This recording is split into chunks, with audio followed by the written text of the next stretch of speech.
తెలంగాణ వ్యవసాయ కార్మిక సంఘం ఆధ్వర్యంలో గ్రామీణ ఉపాధి హామీ చట్టం అమలు సవాళ్ల అంశంపై రాష్ట్ర సదస్సు కార్యక్రమం నిర్వహించారు.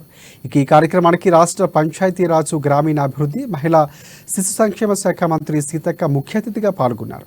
ఈ సందర్భంగా ఆమె మాట్లాడుతూ ఉపాధి హామీ పథకం వ్యవసాయానికి అనుసంధానం, పని దినాలను పెంచి కూలీలకు వేతనాలు పెంపునకు కృషి చేస్తారని అన్నారు. ఉపాధి కూలీలకు మౌలిక సదుపాయాలు కల్పించే విధంగా కృషి చేస్తామని సీతక్క తెలిపారు.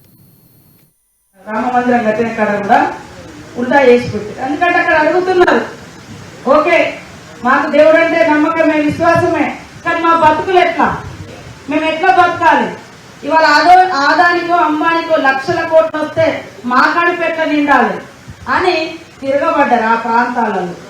కాబట్టి ఇప్పటికైనా కూడా పేదల పక్షాన, రైతుల పక్షాన, అట్టడుగు వర్గాల పక్షాన, మహిళల పక్షాన, కష్టాలలో ఎవరుంటారో ఆ వర్గాల పక్షాన మనమందరం ఉండి